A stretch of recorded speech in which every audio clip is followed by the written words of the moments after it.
由台灣幸福城市發展協會發起，2025販毒教育的舞台劇10號上午來到東區的綜合國小來巡演。協會透過議員政治節媒合，結合展順良基友會，甲啲民間的企業支持，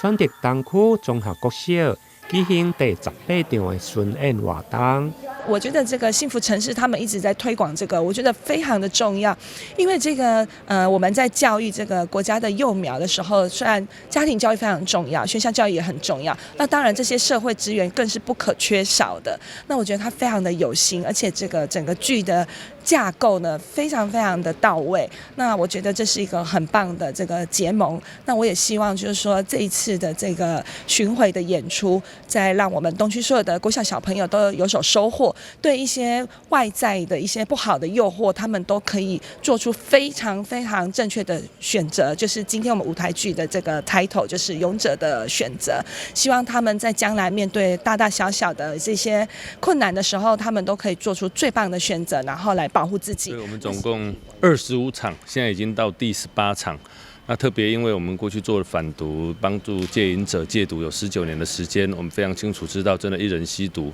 不止終身受害，是3代遭殃，那種毀滅性的生活，每一天每一滴血這個爸媽的血和淚，所以我們覺得這是一個很有價值的事情。那特別預防勝於治療，我們如果在前端先做好預防，甚至孩子們來接受反毒教育之後，自己都成為反毒的大使，這樣子遍地都是反毒的大使，我們相信我們就能夠慢慢的杜絕毒品在我們的國家侵害我們的幼苗。幸福城市發展協會販毒教育的巡演計劃，今年的劇嘛主打勇者的抉擇，融合孩童佮伊的英雄劇情，讓囡仔佇個40分鐘的戲劇當中，會用看到同儕壓力如何吞噬勇者的初心，進一步學習辨識毒品的誘惑。透過這樣的機會，就是其實教育不是只有學校的責任哦。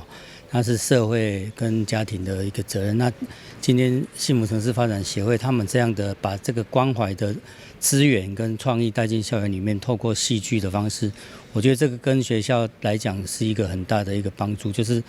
跟我們傳統的比較不一樣的呈現方式哈。那我覺得這個對學校的小朋友非常的有意義。透過販毒舞台劇的宣導，不但會用讓囡仔佇個故事中理解後果，並且強化拒絕的勇氣，結合會後劇團佮小朋友的互動，以及有獎競答，加上會後協會佮老師的座談討論，讓販毒無擱再是冰冷的口號，你是守護自我的內在力量。台南新聞林英根採訪報道。